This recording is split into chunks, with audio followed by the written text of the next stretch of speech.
Yo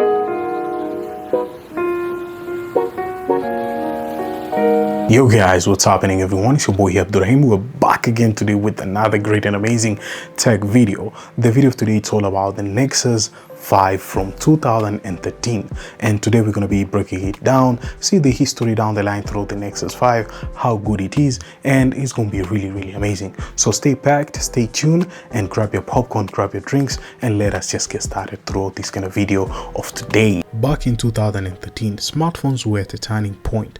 Apple had the iPhone 5s, Samsung was pushing the Galaxy S4, and Google decided to team up with LG once again to create a phone that would become legendary. This is the story of LG Nexus 5 and why even in 2025 it's remembered as one of the greatest Android phones of all time. The Nexus 5 was officially unveiled on October 31st, 2013, and it was everything Google wanted Android to present. Minimal design, pure software, and a price tag that shocked the industry at just $349. Brand new, it delivers near flagship performance. For less than that, half cost of the competition, for many it was the very first true Android experience, without any bloatware skins or heavy customization. And let's be honest, the design was clean, soft touch, made bag, and sharp rectangular frame, and that iconic Nexus branding stretched across the rear. If you had a Nexus 5 in your hand, people knew you were rocking something different. Now let's talk about the specs the Nexus 5 came with.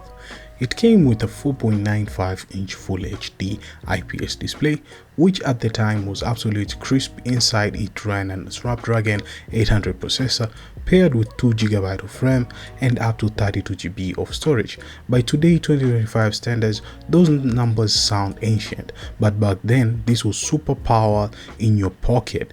Gaming, browsing, multitasking, it handled it all at ease. And the cherry on top was the software. Android KitKat, clean and lightweight, no unnecessary apps, no bloat, updates came straight from Google, and for once Android users didn't have to wait months for the latest version. Camera and experience. Of course, no phone is perfect. The Nexus 5's weakest link was the camera. A single 8-megapixel shooter with optical image stabilization, decent in daylight but not great at night. Still, for its price it delivered respectable shots.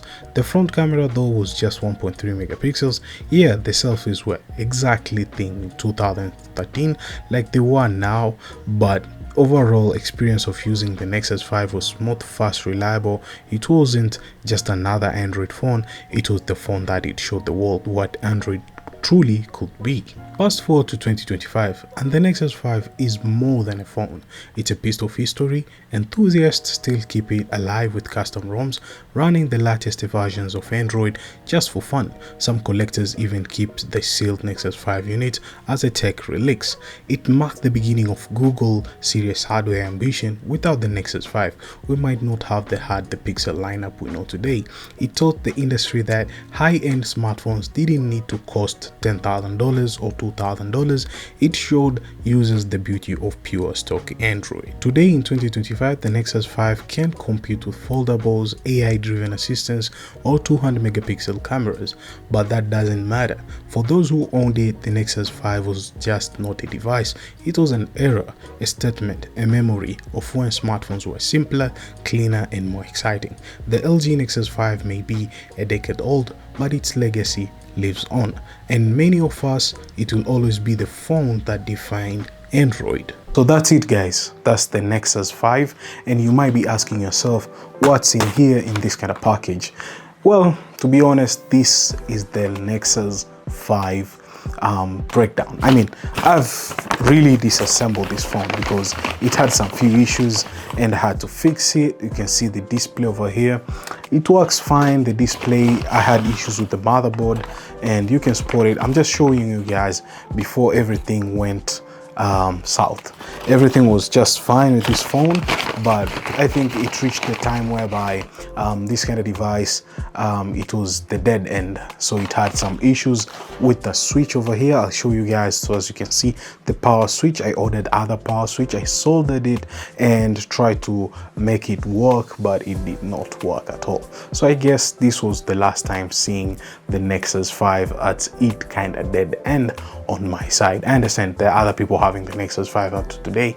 Some of them, they have side-loaded with custom ROMs like I was saying, and it's really nice. But so far so good. This is the dead end of the Nexus 5 for me, and it was such an amazing kind of phone. I had it throughout many years, and it's really nice. So that's it, guys. Let me know in the comments down below what you're thinking about the Nexus 5. Is it your phone which you prefer, or is such a phone whereby it was a certain year whereby Android was picking up so much and Google decided to make something better, and today we are having the Google Pixel on the line, which is really amazing. So that's what's up. Drop a comment section there, and I know a lot of you guys, you're nostalgic through these devices, and it's really great. And up on the next one, guys, I hope you enjoyed it, and if you're new here, consider subscribing to your homeboy here. I really appreciate on that. And shout out to everyone. We have hit 7K subs, and it's really dope.